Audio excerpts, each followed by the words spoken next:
الشيطان الرجيم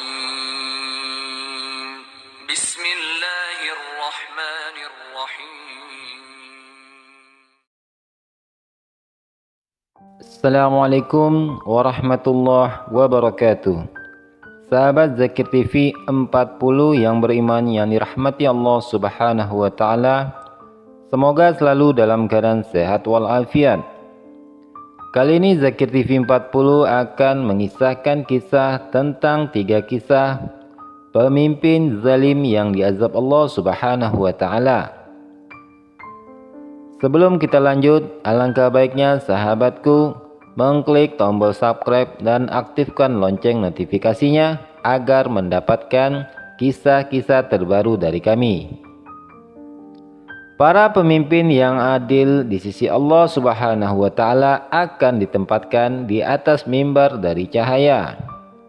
Mimbar adalah sebuah tempat khusus bagi orang-orang yang hendak berdakwah atau berceramah di hadapan umum.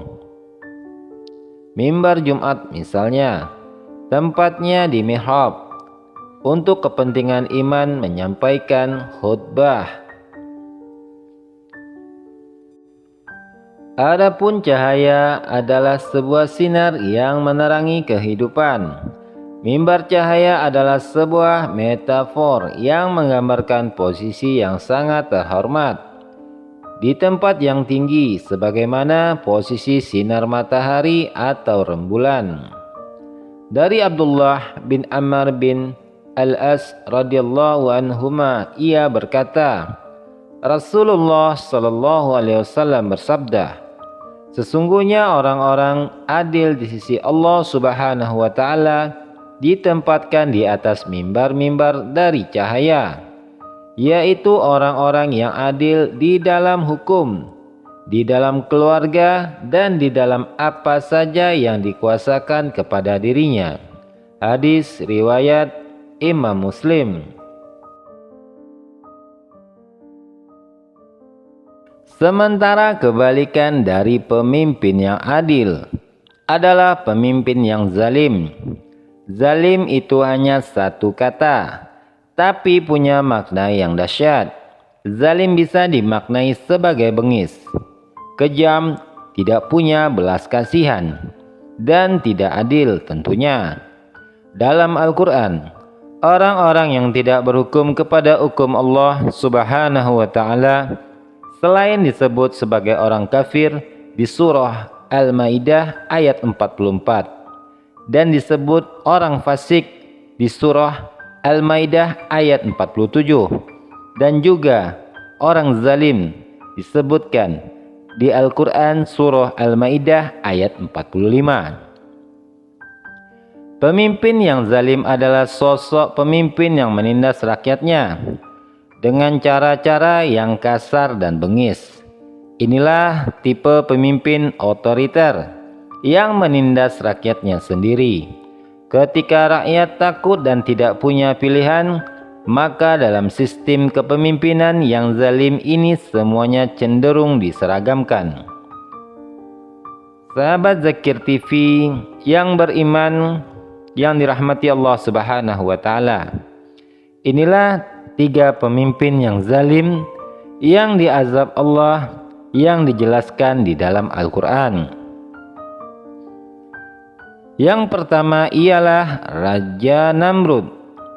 Raja Namrud sebagaimana yang kita ketahui dengan seluruh harta kekayaan, jabatan dan kedudukannya, dan semua hal yang dimilikinya menjadikan dia sombong dan menentang kekuasaan Allah Subhanahu wa taala. Atas sikap sombongnya tersebut, Allah memberikan azab di dunia dengan jutaan nyamuk hingga ia sakit selama 400 tahun. Bahkan meskipun ia bersembunyi di ruangan khusus, ada satu nyamuk yang berhasil mengikutinya, dan Raja Namrud meninggal dengan azab Allah tersebut. Lalu yang kedua ialah Qarun. Kisah Qarun dalam Al-Quran dijelaskan dalam surah Al-Qasas ayat 76-77. di mana dengan harta yang dimilikinya, Qarun berlaku sangat sombong dan zalim, hingga akhirnya Allah Subhanahu wa Ta'ala mengazabnya dengan membenamkan Qarun beserta harta-hartanya ke dalam tanah. Lalu yang ketiga ialah Fir'aun.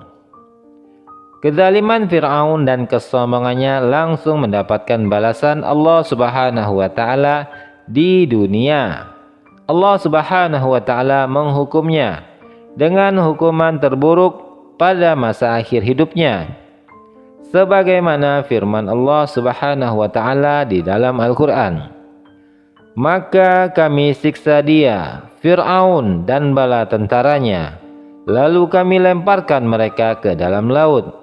Maka perhatikanlah bagaimana kesudahan orang yang zalim, dan kami jadikan mereka para pemimpin yang mengajak manusia ke neraka, dan pada hari kiamat mereka tidak akan ditolong. Dan kami susulkan laknat kepada mereka di dunia ini. Sedangkan pada hari kiamat mereka termasuk orang-orang yang dijauhkan dari rahmat Allah Subhanahu wa Ta'ala. Al-Quran Surah Al-Qasas ayat 40-42. Sahabat Zakir TV 40 yang dirahmati Allah Subhanahu wa Ta'ala, itulah 3 pemimpin yang mendapatkan azab langsung dari Allah Subhanahu wa Ta'ala di dunia.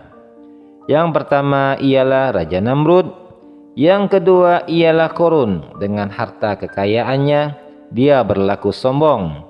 Lalu yang ketiga ialah Fir'aun, yang menganggap dirinya bahwa dia adalah Tuhan.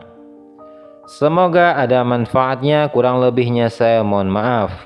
Akhirul kalam, wassalamualaikum warahmatullahi wabarakatuh. Wallahu a'lam bishawab.